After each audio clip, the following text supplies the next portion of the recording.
I get paid to dig through people's basements and attics, not for antiques, not for valuables, for memories. That rotary phone gathering dust, I document it, interview the owner, record why it mattered. I'm a nostalgia archaeologist. It's a real job. Started 5 years ago when we realized an entire material culture was disappearing, and no one was saving the stories. The profession emerges the birth of a field, the field of nostalgia. Archaeology didn't exist when Sarah Chen started her undergraduate degree in 2018. She majored in anthropology, minored in digital humanities, and planned to become a museum curator. But by the time she graduated in 2022, something had shifted in the cultural landscape. Museums across America were drowning in donation requests from aging baby boomers. My mother passed away and we're cleaning out her house. Can you take her rotary phone collection? My father has 800 vinyl records. Are they worth anything? We found boxes of old letters in the attic, handwritten, from the 1950s. Should we keep them? Most museums said no. Storage space was limited. They already had examples of rotary phones, vinyl records, typewriters. Without specific historical significance, this phone belonged to a famous person. These letters documented an important event. The objects were just objects. Interesting perhaps, but not museum-worthy. But then something happened that changed everything. In 2023, the Smithsonian received a donation, a 1987 answering machine with a cassette tape inside. Nothing special about the machine itself. Millions of Americans had owned the same model. But this one came with a story. The donor was Patricia Monroe, whose son David had died in a car accident in 1994. Before he died, David had recorded the outgoing message on the family answering machine. After his death, Patricia couldn't bring herself to erase it. She kept the machine for 29 years, even after it stopped working, because that cassette held the only recording of her son's voice. The Smithsonian didn't just accept the machine, they documented Patricia's story. They recorded a 2-hour oral history about David, about grief, about how this broken machine represented the last audible connection to her son. They digitized the cassette tape. They created an exhibition around it called Voices We Keep, Technology and Memory. The exhibition went viral. People came from across the country to hear David Monroe's voice preserved on a 1987 answering machine. They cried. They shared their own stories of objects they couldn't throw away, of technologies that held irreplaceable memories.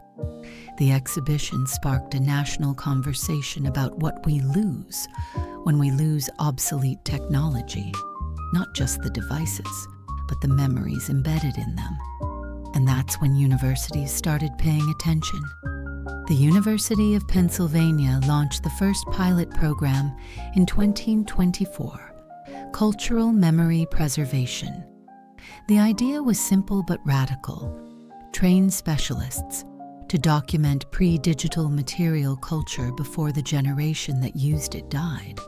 Not just photograph objects for museum catalogs, but interview the owners, record their relationships with the technology, preserve the emotional and cultural context.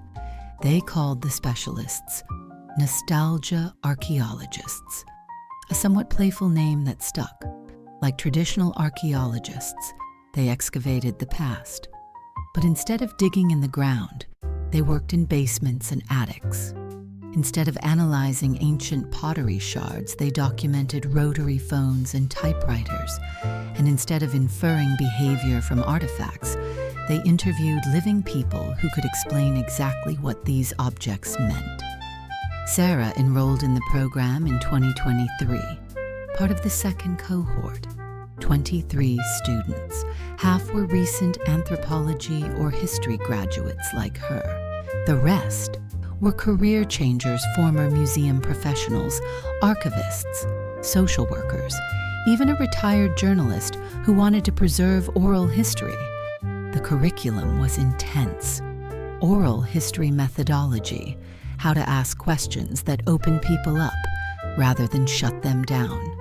Material culture studies, understanding objects in their technological and social context, archival science, preservation standards, metadata systems, long-term digital storage, interview psychology, working with elderly clients, many in declining health, many processing grief and loss, technical skills, photography, audio recording, video documentation, database management. But most importantly, they learned empathy. These weren't just objects they'd be documenting, they were people's lives. A rotary phone wasn't just a communication device. It was 40 years of birthday calls and emergency calls and I love you calls. A typewriter wasn't just a writing tool. It was fingers that remembered its keys, a mind that thought in its rhythms. An answering machine wasn't just a message recorder. It was a dead son's voice, preserved by accident, treasured desperately. Sarah's cohort did field placements in their final year. Sarah worked with elderly residents at an assisted living facility in Philadelphia, documenting objects they'd brought with them when they downsized. She spent hours listening to 90-year-olds talk about their possessions. Not the valuable things, jewelry, heirlooms, antiques, but the everyday objects that somehow mattered more. A manual can opener used for 50 years. A coffee mug from a long-closed diner. A key to a house that had been demolished decades ago. One woman, Ruth, age 94, showed Sarah a small transistor radio from 1965. "My husband gave me this," Ruth said. "He was in Vietnam, sent it from Saigon. I listened to it every night, hoping to hear news about his unit. When he came home in 1966, I kept listening. We'd sit on the porch, this radio between us, listening to baseball games. After he died in 2008, I couldn't listen to it anymore, but I can't throw it away. It's him, it's us, it's proof that we existed." Sarah documented the radio, photographed it, researched its model and manufacturing history, recorded Ruth's 2-hour oral history. The radio itself wasn't particularly valuable or historically significant, but Ruth's relationship with it was profound. The radio represented waiting, hoping, connection, loss, memory. It was an anchor to 52 years of marriage. That's when Sarah fully understood what this work was about. Not preserving objects, preserving meaning. She graduated in May 2029 with a master's degree in cultural memory preservation, specializing in pre-digital communication technologies. She was certified as a nostalgia archaeologist, one of 47 people nationwide with this specific credential. She rented a small office in Philadelphia, bought equipment, camera, audio recorder, laptop, archival supplies, created a website, and opened for business. The demand was immediate and overwhelming. Sarah's first client. Her first client inquiry came 3 days after she opened. An email from Margaret Sullivan, 87 years old, living in suburban Philadelphia. "Dear Miss Chen, my children want me to clean out my house, move to assisted living. But I can't throw things away. Too many memories. Someone at the senior center told me you could help. Please call Margaret Sullivan." Sarah called within an hour. Margaret answered on the first ring, voice trembling with relief. "Oh, thank God you called. My daughter is coming Friday and she wants to start throwing things out.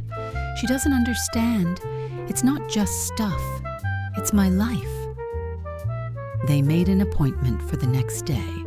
Sarah drove to Margaret's address, a 1950s colonial in a tree-lined suburb that probably looked exactly like it did in 1955 when Margaret and her husband bought it new. Margaret opened the door before Sarah could knock. Tiny woman, maybe 5 feet tall, white hair permed, cardigan despite the June warmth, sharp eyes, assessing. "You're very young," Margaret said. Not quite accusatory, but close. "I'm 35, Sarah replied. "But I've been training for this work for 6 years. May I come in?" The interior was overwhelming. Not hoarded, everything clean, organized, dusted but full, every surface covered with objects.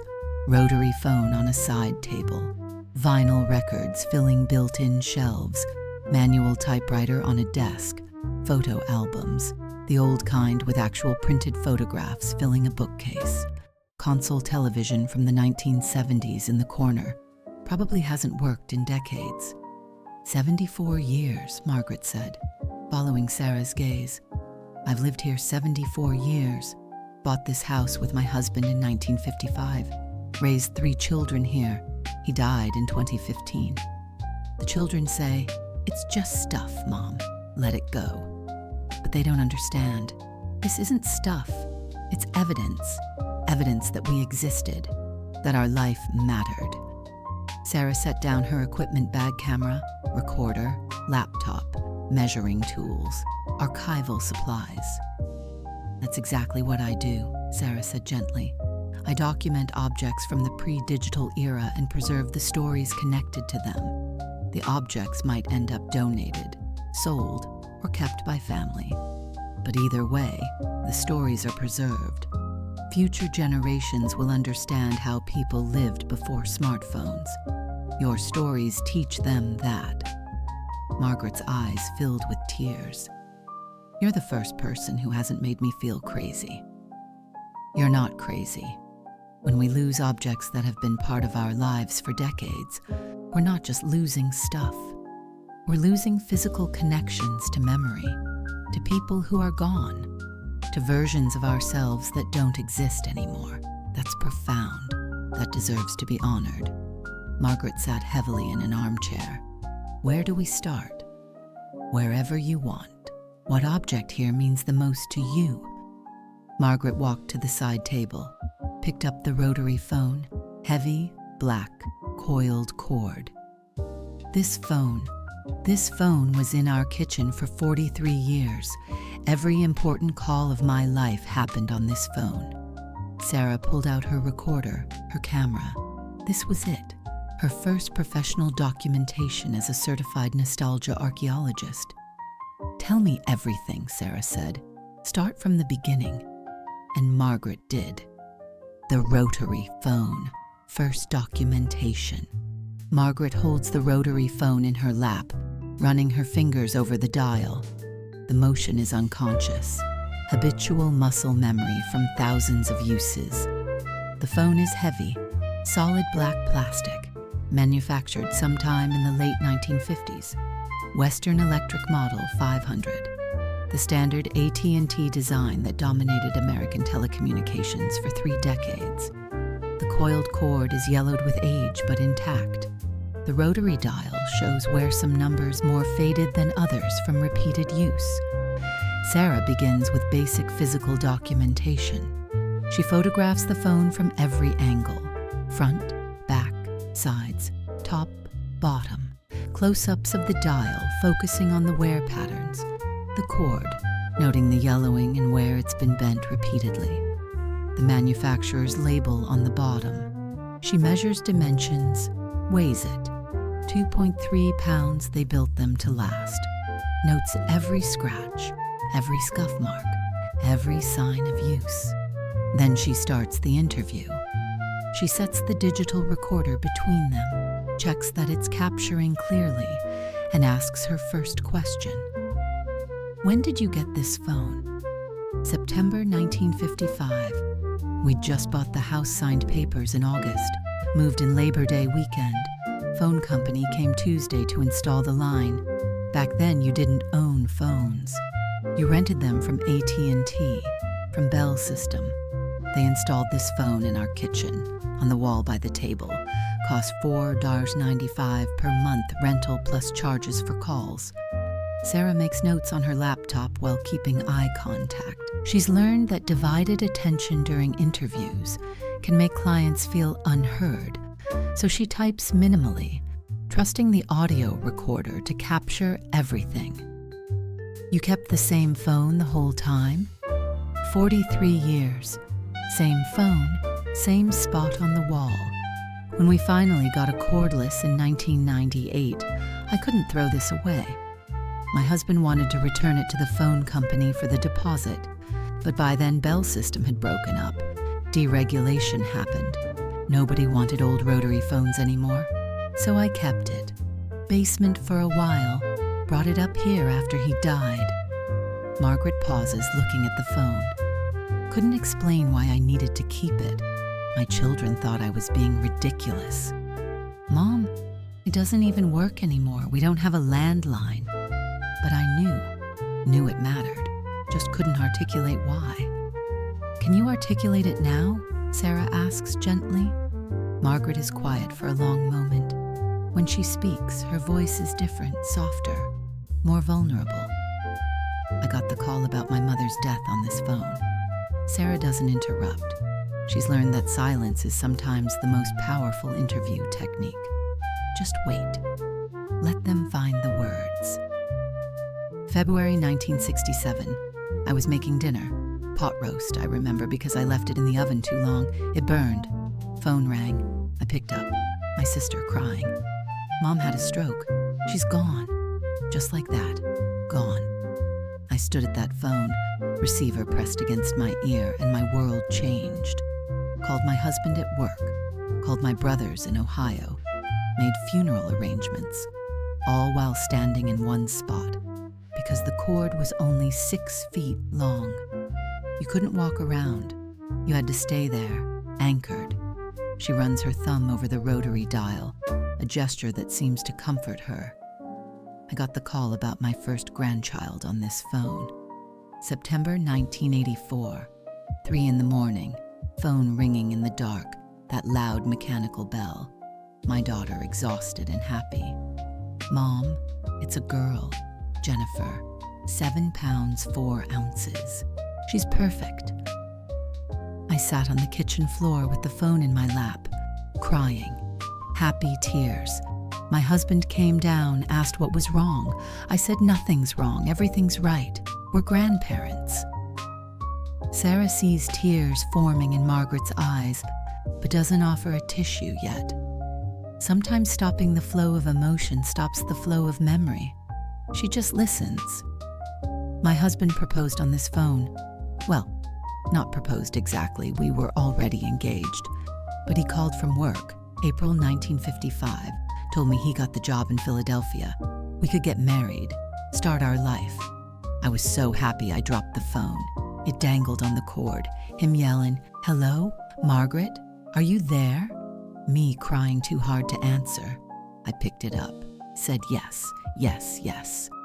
We got married in June. Margaret wipes her eyes with the back of her hand. Sarah reaches over and gently touches her arm. They sit in silence for a minute.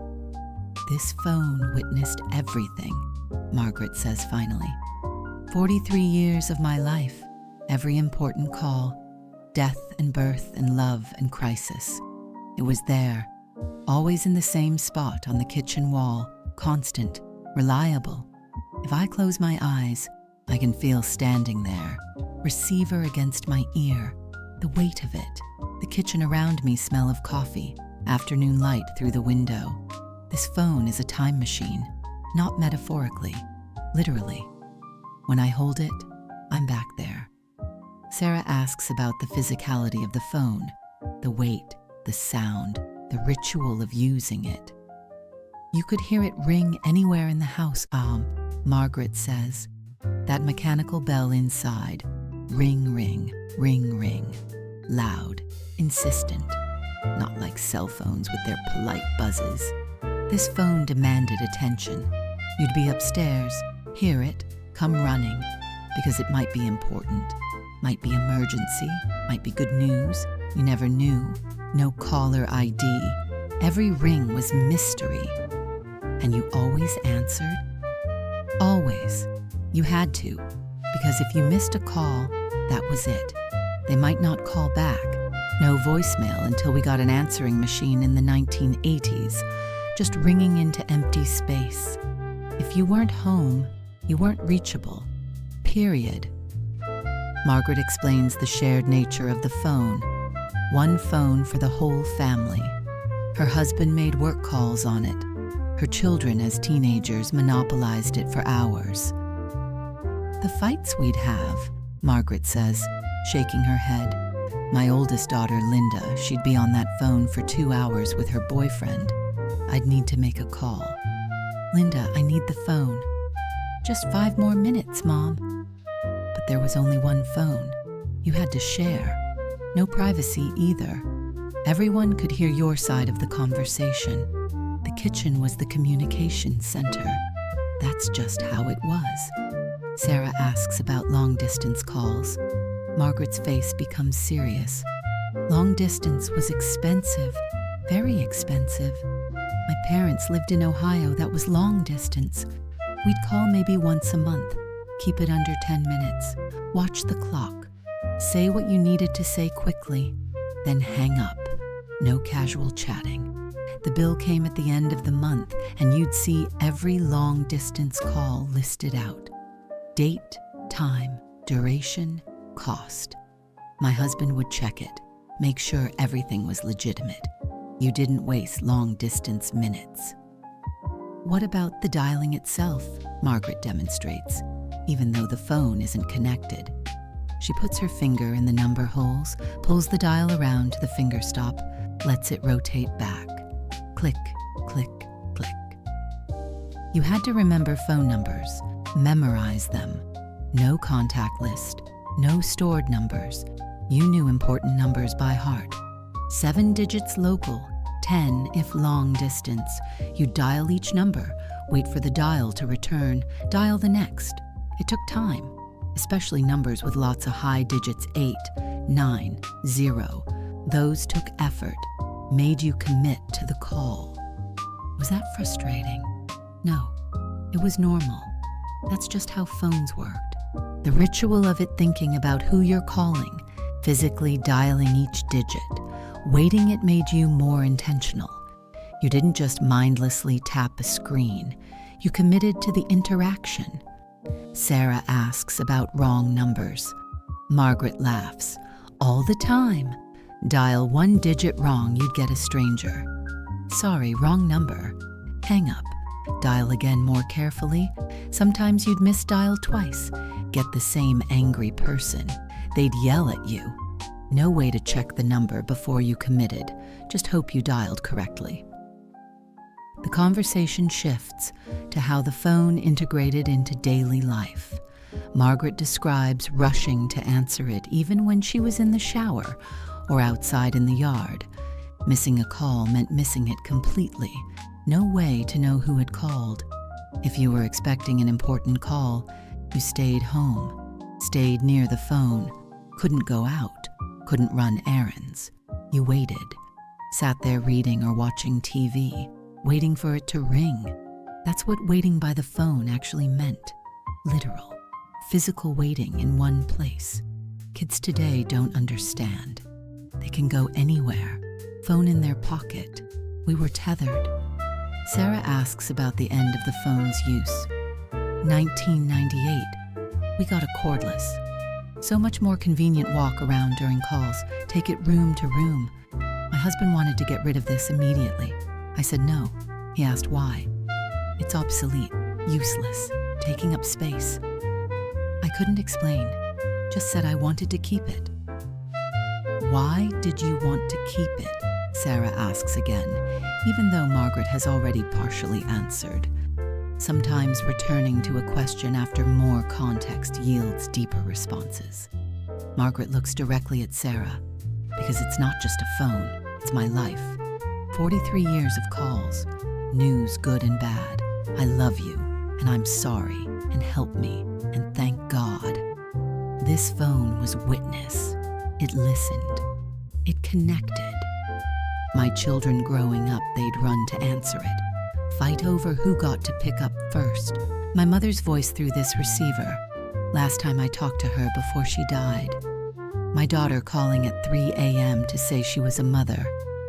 My husband's voice, thousands of times, calling to say he'd be late, he loved me.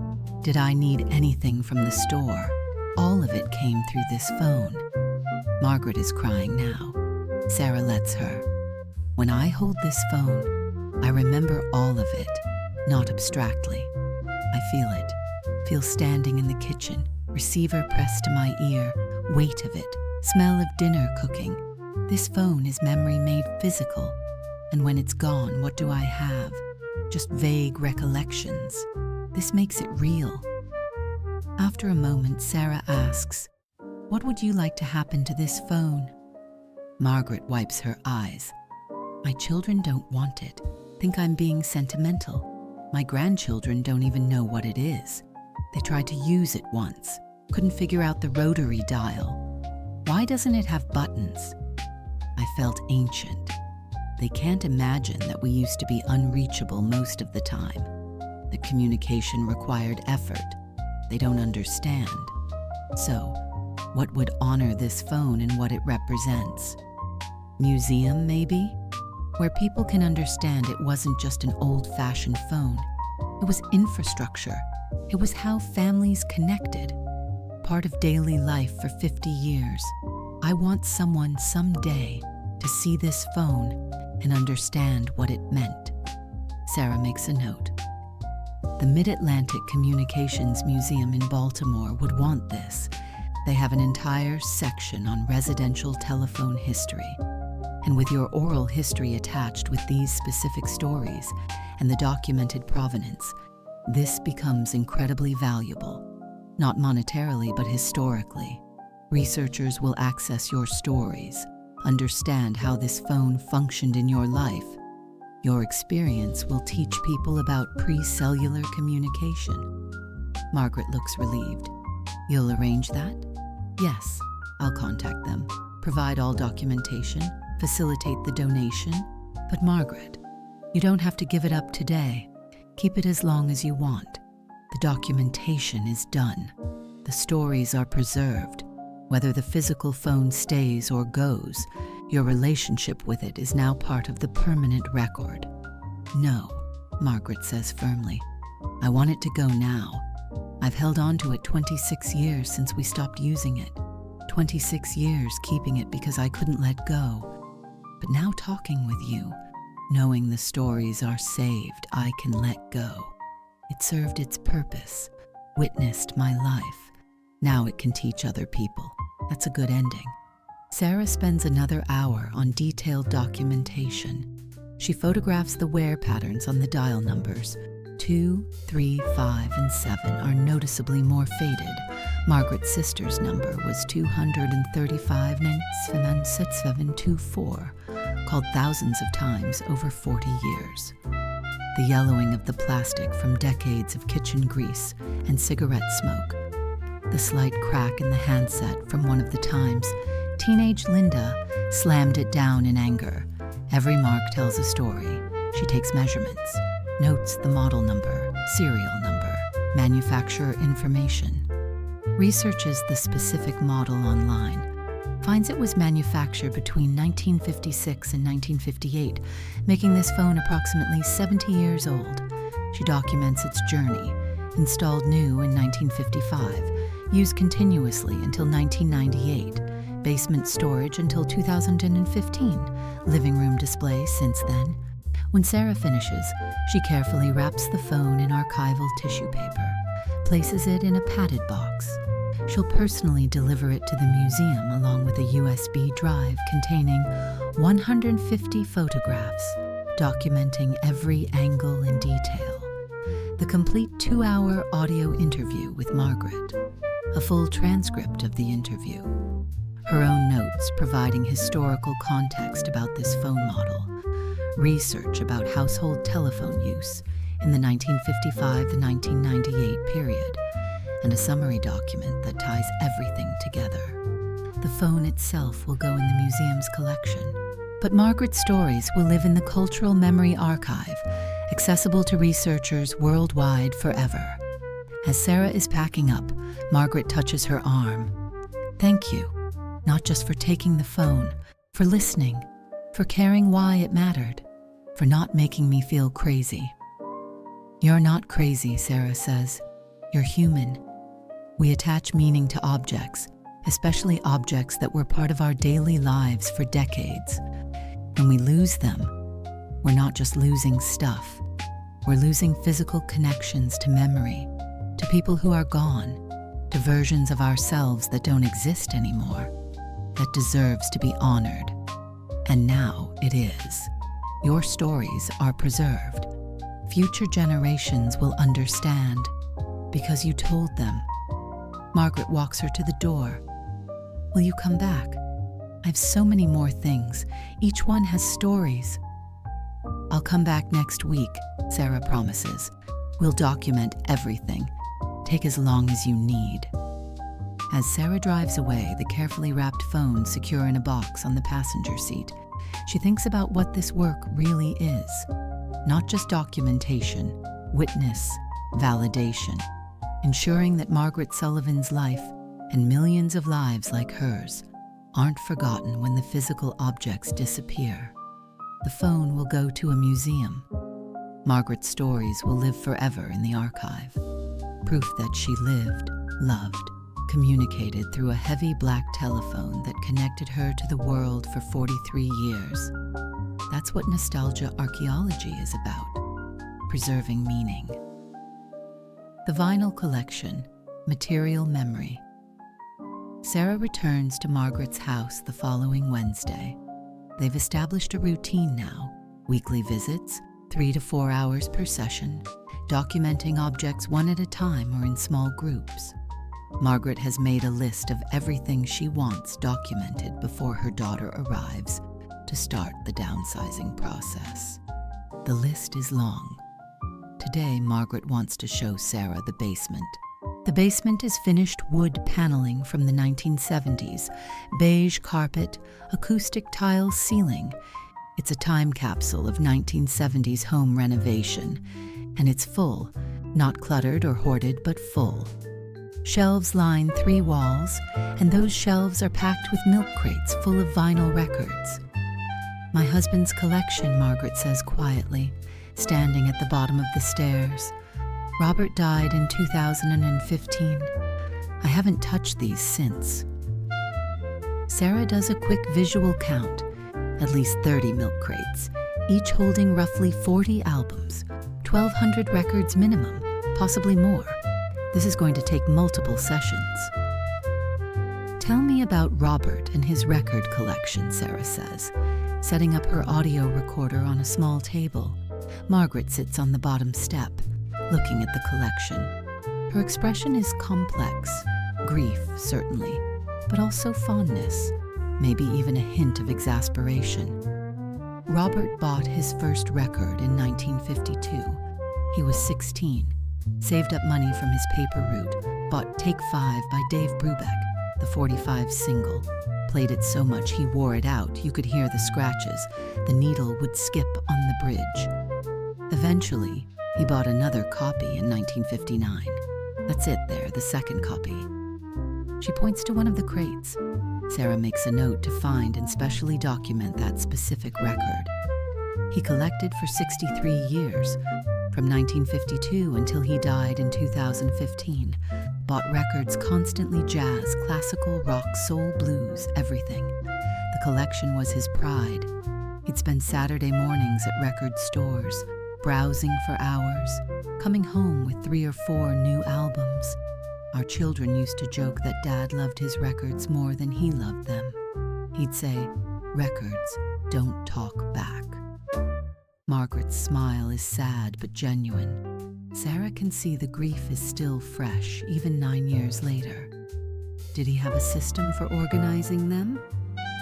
Oh yes, very particular. Alphabetical by artist, then chronological by release date within each artist. He'd get genuinely upset if someone misfiled something, said the system was important. If you can't find a record, what's the point of having it? He had a handwritten catalog, a spiral notebook, where he logged every record he owned. Artist, album title, year, date purchased, where he bought it. That notebook is around here somewhere. Sarah asks if she can find it. Documentation of the collection's documentation would be incredibly valuable. Margaret disappears upstairs and returns 5 minutes later with a worn spiral notebook, pages yellowed, Robert's careful handwriting filling every page. Sarah photographs several pages. The entries are meticulous. Dave Brubeck, Timeout, 1959. Purchased 4.12 in 1959. Sam Goody, Philadelphia, 3.98 Miles Davis. Kinda Blue, 1959. Purchased 8/3, 1959. Sam Goody, Philadelphia, 4.25. The Beatles. Sgt. Pepper's Lonely Hearts Club Band, 1967. Purchased 6/2, 1967. Listening Booth of Philadelphia, 3.79. The notebook goes on for over 200 pages. Sarah estimates Robert logged somewhere between 1,500 and 2,000 records over his lifetime. Some entries have notes: scratched, bought replacement 1973, or gift from Margaret, Christmas 1961, or found at garage sale. Excellent condition. This is incredible documentation, Sarah tells Margaret. Many collectors didn't keep records like this.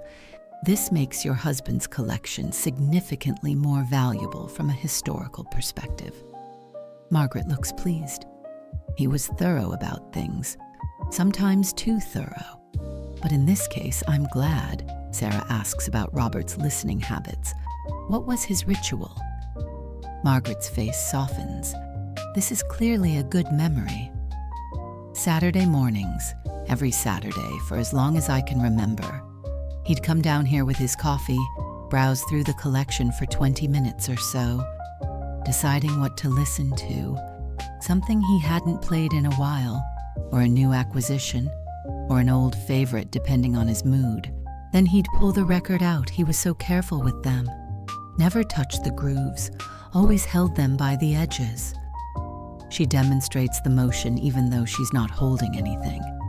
Then he'd clean it. He had special cleaning solution, special carbon fiber brush.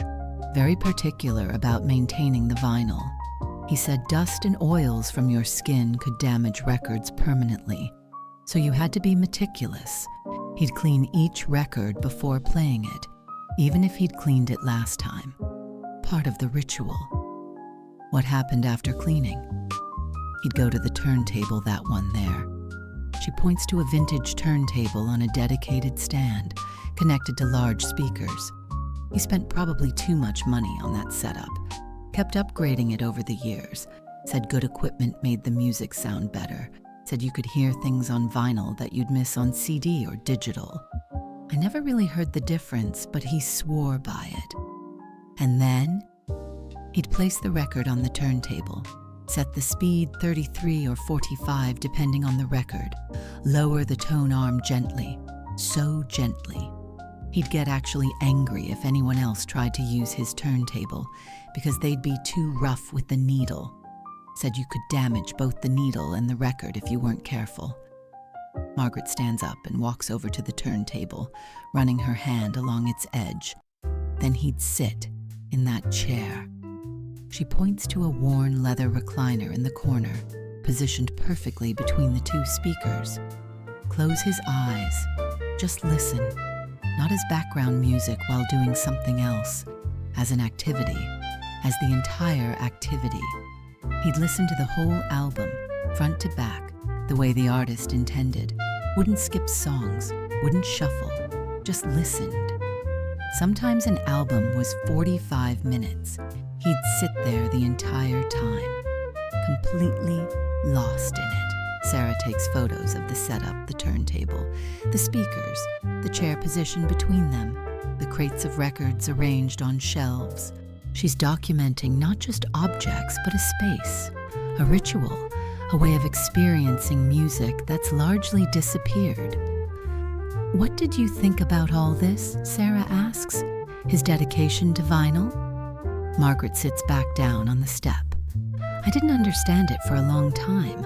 I'd ask him, especially in the 2000s and 2010s, why not just use Spotify or iTunes? So much easier. All the music in the world on your phone or computer.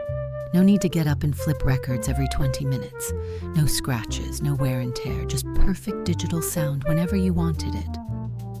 What did he say? He said, Margaret pauses, remembering. He said, it's not about easy, it's about the experience, the physicality. Choosing a record, pulling it out, cleaning it, placing it on the turntable, lowering the needle. That ritual makes you appreciate the music more. You're not just consuming it, you're engaging with it, participating. Sarah nods. She's heard variations of this argument from vinyl enthusiasts, but hearing it filtered through Margaret's memory of her husband gives it different weight. Did you ever come to understand what he meant? Not really. Not until after he died. Margaret's voice catches slightly. After he died, I tried to keep listening to his records. Thought it would make me feel connected to him. But I couldn't do it. Couldn't make myself go through the whole ritual. It felt like work. So I just put on Spotify, play the same artists, and it was hollow. The music sounded fine technically, but it didn't feel the same. It was just sound. When Robert played a record, it was more than sound. It was an event, a ceremony, and I realized he was right. The ritual mattered. The intention mattered. Margaret looks at the collection. So I stopped listening to music at all for a while, couldn't use his records properly, couldn't enjoy streaming, just silence. Eventually I started using Spotify again, but I always felt like I was cheating somehow. Taking the shortcut Robert refused to take, Sarah asks about specific records in the collection. Which ones were Robert's favorites? Which ones had stories attached? Margaret stands and walks to one of the crates, pulls out a worn album Etta James, At Last. Our wedding reception, 1955, At Last, was our first dance. Robert bought this the next week, said he wanted to be able to listen to our wedding song whenever he wanted. We played it every anniversary, 46 times. You can see how worn it is. The jacket is faded, corners bent. The vinyl itself has scratches. But Robert would never replace it. Said the wear was part of the story. The scratches proved we'd loved it. She hands it to Sarah, who photographs it carefully. The wear is indeed significant. The cover is faded and creased. Someone's wedding punch has left a water ring on the back. The vinyl shows hairline scratches that catch the light. But it's been maintained as well as possible given how much it was played. This record is us, Margaret says softly. Our marriage, from 1955 to 2001, 46 anniversaries. Why did you stop playing it in 2001? Robert had a minor stroke that year. Recovered mostly, but his hands shook after that. He couldn't handle records anymore, too afraid he'd drop them. So we stopped using the turntable. Last time we played At Last was our 46th anniversary, September 2001. After that, silence. He couldn't stand listening to music if he couldn't do it properly. She puts the record back carefully. He died in 2015, 14 years after the last time he played a record. He'd sit down here sometimes, just looking at the collection. I asked him once why he didn't sell it or donate it if he couldn't use it anymore. He said, because it's my life. Every record represents a moment when I bought it, why I bought it, what was happening when I first listened to it. Getting rid of them would be like getting rid of my memories. Sarah asks about other significant records. Margaret shows her several. Miles Davis, Kind of Blue, 1959. He played this when his father died, over and over, said it was the only thing that understood him. Bob Dylan, The Freewheelin' Bob Dylan, 1963. Robert discovered Dylan in his 30s, became obsessed, bought every album, studied the lyrics like scripture, said Dylan taught him you could be honest in art. The Beatles, Abbey Road, 1969. Our children's favorite when they were young. We'd play this on Sunday mornings. The kids would dance in the living room. The whole album, every week, for years. Each record has a story. Each represents not just music, but moments, emotions, stages of life. The collection isn't just a collection. It's an autobiography told through objects. Sarah spends 3 hours that day just documenting the stories attached to significant albums. She'll need to come back multiple times to photograph the entire collection, but today is about understanding the emotional landscape. As the session ends, Sarah asks the inevitable question: what would you like to happen with this collection? Margaret is quiet for a long time. My children don't want it. They stream everything. My grandchildren don't even know what a record player is. I could sell it. Some of these records are probably valuable to collectors, but that feels wrong. Robert didn't collect them for value, he collected them for love. What about donation? To where? A museum? Possibly. But there are also vinyl archives, music libraries, even record shops that specialize in vintage collections. With your husband's notebook, with the documentation I'm creating about his collecting habits and listening rituals, this collection becomes culturally significant. It's not just 1,500 records. It's a 63-year documentation of one man's relationship with music. Margaret considers this. I like that. The idea that someone might care about why Robert collected these, not just what he collected, that the stories would be preserved along with the objects. I can contact several institutions, see who's interested, present them with the documentation, make sure the collection goes somewhere it'll be valued as a whole, not broken up and sold piecemeal. Please, yes, Robert would like that. He always said music should be heard, not hoarded. If these records can be used, listened to, appreciated by someone else, that's what he'd want. Over the following weeks, Sarah returns multiple times to photograph and catalog the entire collection. She works systematically through the alphabet, documenting each record, artist, title, year, condition, Robert's purchase notes if available, Margaret's stories if the record has significance. She also documents the space itself measurements of the room, the arrangement of shelves, the specific turntable model and its history. Robert bought it in 1975, upgraded the cartridge in 1983, had it professionally serviced every 5 years. She photographs Robert's listening chair from multiple angles, noting the wear pattern on the leather armrests where his hands rested during thousands of hours of listening. She finds Robert's cleaning supplies, the carbon fiber brush, the cleaning solution, the anti-static sleeve he used. She photographs these too. They're part of the ritual, part of the story.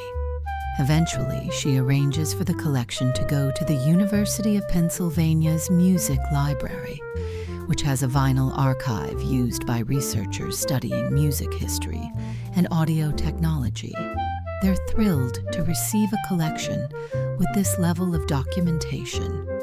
Robert's notebook alone is a significant primary source for understanding record collecting and pricing in the latter half of the 20th century. The day the university's archivists come to pick up the collection, Margaret stands in the basement, watching them carefully load crate after crate into their truck. Sarah stands beside her. "Are you okay?" Sarah asks. "I am," Margaret says, and she sounds surprised by it. "I thought this would be harder, but knowing they're going somewhere they'll be valued, that students and researchers will use them, that Robert's notebook will help people understand what collecting meant to him, that makes it bearable, better than bearable.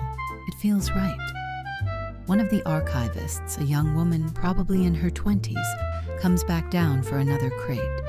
She pauses. "Mrs. Sullivan, I just want to say I'm a vinyl collector myself, started a few years ago, and reading through your husband's notebook, seeing how methodical he was, how much care he took, it's inspiring. He was doing in the 1950s what people in my generation are just rediscovering now. The intentionality of it, the ritual.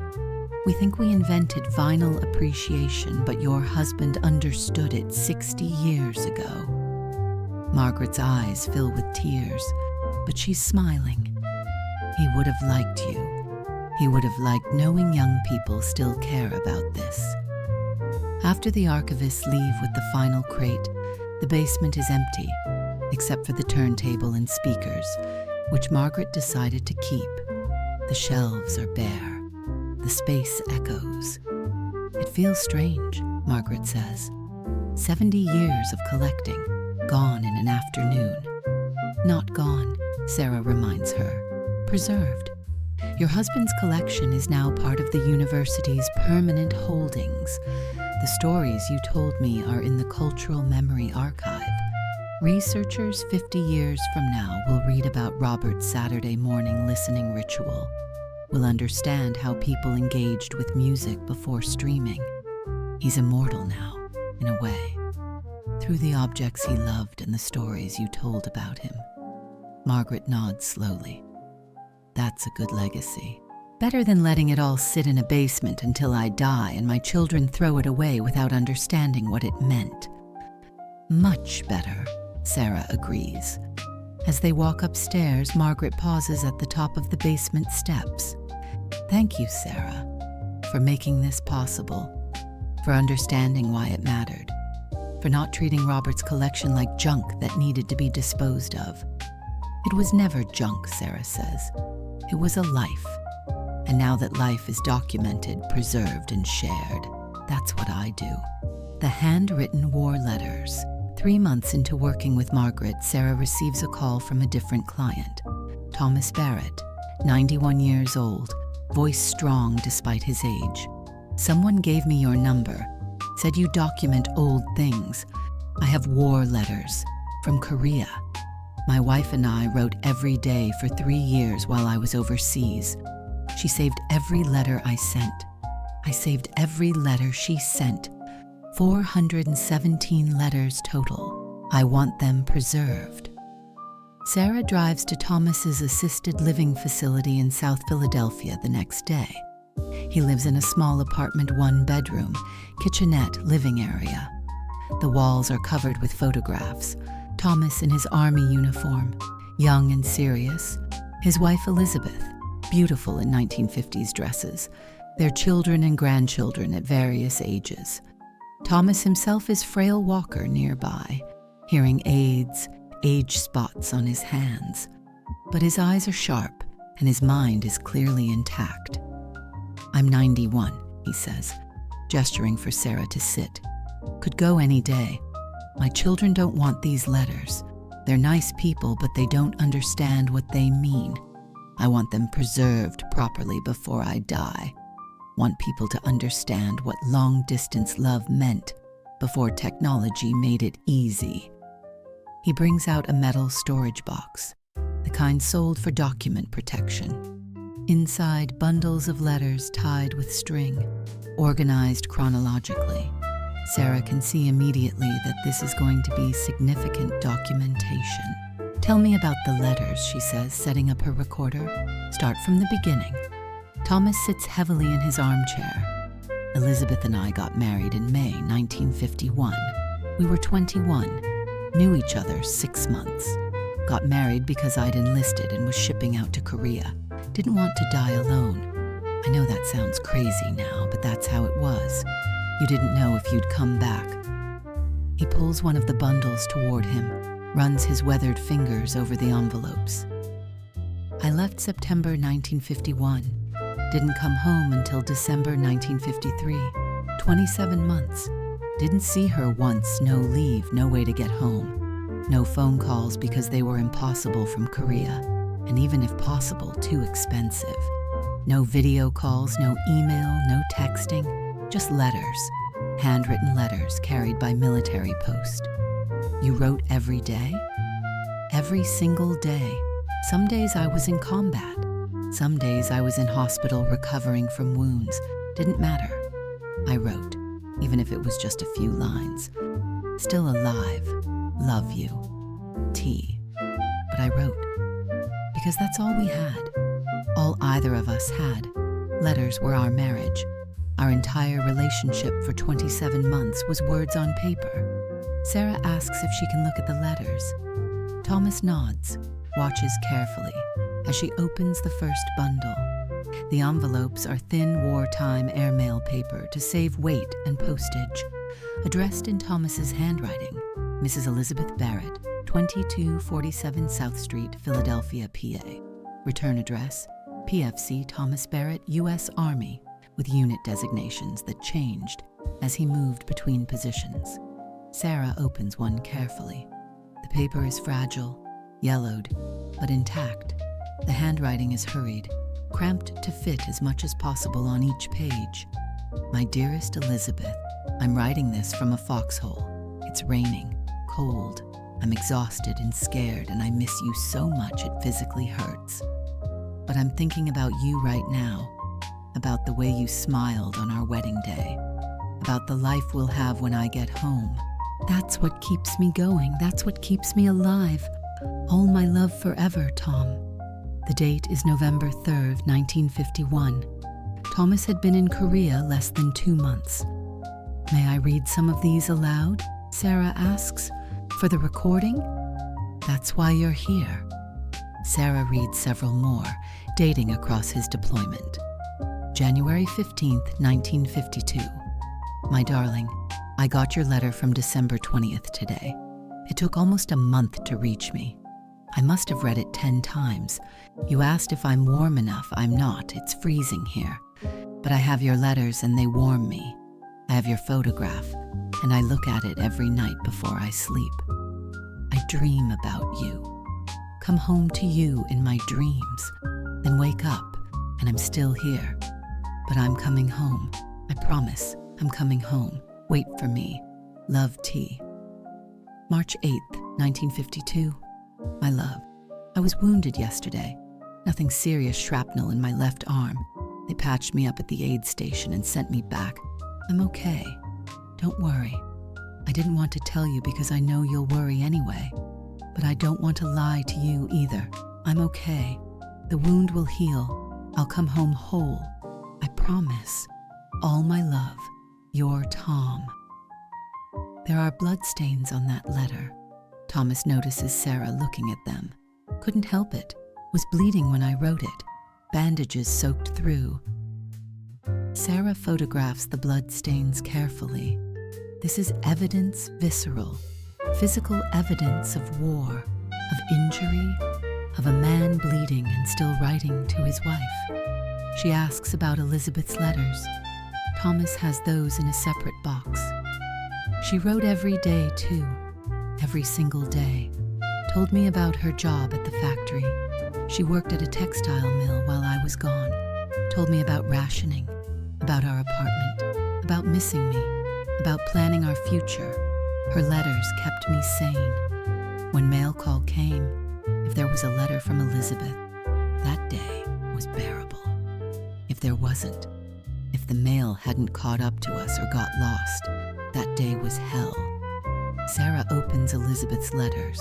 The handwriting is elegant, carefully formed cursive on better quality paper, not military issue. October 28th, 1951.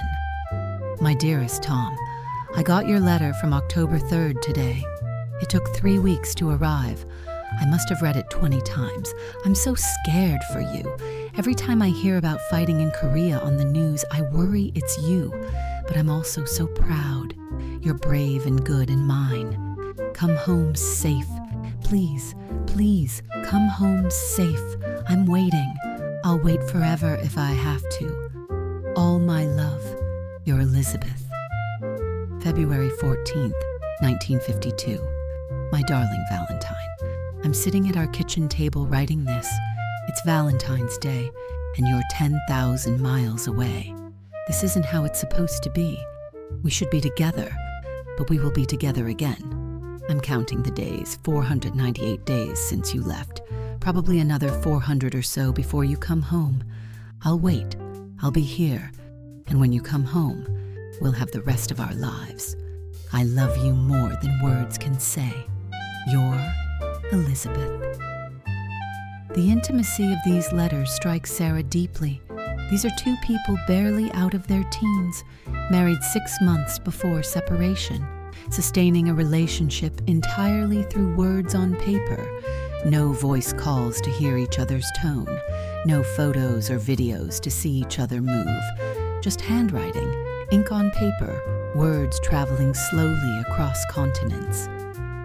Did you know other soldiers who didn't get letters? Sarah asks. Thomas's face darkens.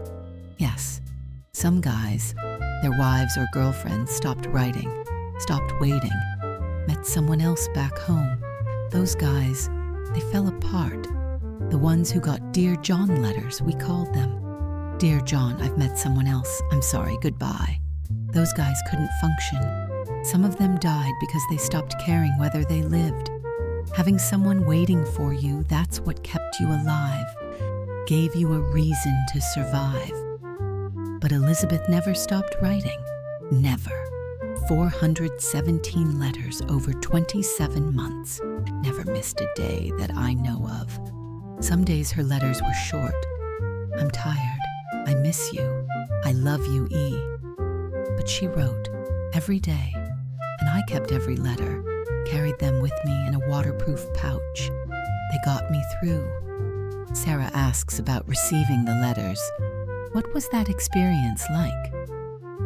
Mail call was the most important part of the day. Sergeant would call out names.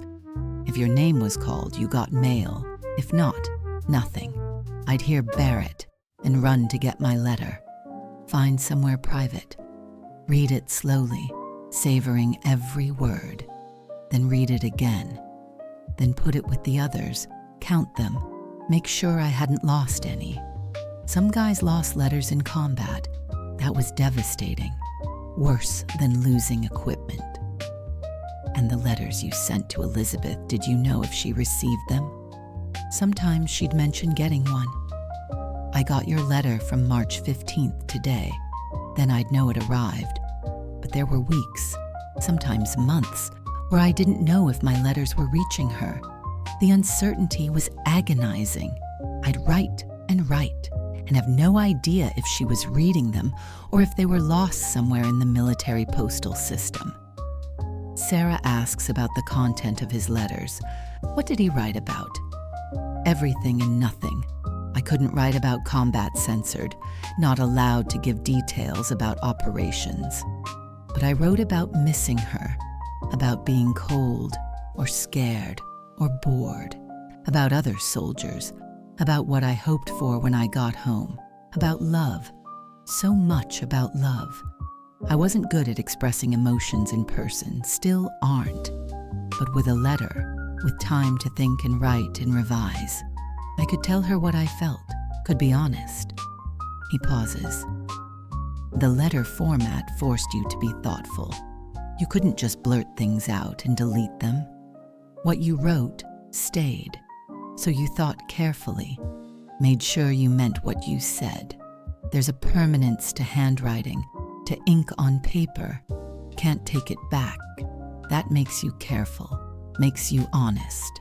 Sarah asks if he can share specific memories associated with particular letters. Thomas pulls one from deep in the collection. This one, June 23rd, 1953. I wrote this after learning the armistice was being negotiated, after realizing I might actually survive, might actually go home. He hands it to Sarah. She reads aloud. My darling Elizabeth, they're saying the war might be over soon, an armistice, peace. I might come home. I've been over here so long I'd stop believing it would end, but it might. And when it does, I'm coming home to you. We're going to have a real life together. No more letters, no more waiting, just us. I can't wait to see you, to hold you, to start our future. I love you so much. Soon we'll be together. You're Tom. The handwriting in this letter is different, less cramped, more hopeful. Sarah can see the emotion in the pen strokes. The armistice was signed. July 27th, 1953, Thomas says. I came home in December, 5 months of processing, traveling, being discharged. But I came home. Elizabeth was waiting at the train station. I hadn't seen her in 27 months. She looked different, older, more tired. I probably looked worse, but we saw each other and nothing else mattered. He's crying now, 91 years old, crying about something that happened 71 years ago. We got our life. 70 years of marriage, 3 children, 8 grandchildren, careers and a house and vacations and fights and making up and growing old together. All of it happened because we waited, because we wrote letters and waited and believed we'd be together again. Sarah lets the silence sit. Then gently, Elizabeth passed away. 2018. We were married 67 years. Lost her 5 years ago. But I have these letters. Have proof that we loved each other before we really knew each other. That our love was strong enough to survive separation and war and uncertainty. These letters are our foundation. Everything we built came from this house. Sarah spends the next 2 hours carefully documenting the letters. She photographs each envelope, notes the postmarks and addresses. She reads selected letters aloud for the audio recording, capturing both Thomas's words from 1951 to 1953 and Elizabeth's responses. She notes the physical condition, the blood stains on some, the tear stains on others. Elizabeth's tears, you can see where they made the ink run, the wear from being carried and read repeatedly. She asks Thomas about Elizabeth's experience during the war years. He shows her some of her letters that describe it. Working long hours at the factory, rationing sugar, butter, coffee, everything limited, saving money for when he came home, living with her parents because she couldn't afford their apartment alone on her salary, worrying constantly, checking the newspaper every day for casualty lists, terrified she'd see his name, hearing planes overhead and thinking of him under fire, crying herself to sleep, writing letters as therapy, as connection, as the only thing she could do. She was so strong, Thomas says, stronger than me. I just had to survive. She had to survive and wait and work and keep believing. That's harder. When Sarah finishes the initial documentation, she asks the crucial question, what would you like to happen to these letters? Thomas doesn't hesitate.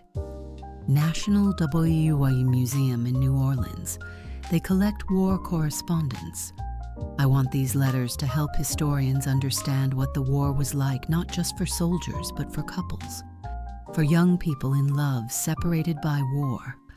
I want researchers to read these and understand that we didn't just fight wars. We lived through them, loved through them. The letters are from the Korean War, Sarah notes, not World War II. They'll still want them. War correspondence is war correspondence, and the Korean War is less documented, less remembered. These letters might be valuable for that reason. Sarah nods. She'll contact the museum, but she's also thinking about the National Archives, University Special Collections, the Smithsonian. These letters are significant historical documents. I'll reach out to several institutions, she tells Thomas. Present them with full documentation. Make sure the letters go somewhere they'll be preserved properly and made accessible to researchers. Good. That's good. I don't have much time left. Want this done before I go. How long have you been thinking about preserving these? Since Elizabeth died. These letters were ours, private. While she was alive, I couldn't give them away. But now she's gone, and I'm going soon. The letters need to outlive us, need to teach future generations that love isn't easy, that waiting is hard, that words on paper can sustain you through impossible circumstances. Over the next month, Sarah creates comprehensive documentation.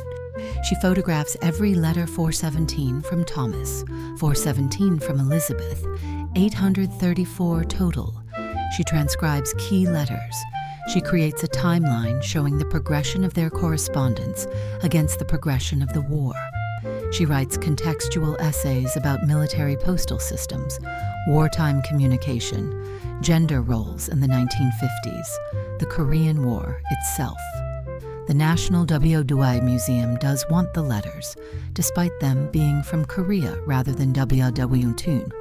They see the value complete correspondence between husband and wife over 27 months of separation, meticulously preserved, with both sides of the conversation intact. This is rare. Usually only one side survives, or letters are scattered or lost. Thomas donates the letters 2 months after Sarah's first visit. The museum sends representatives to pick them up personally.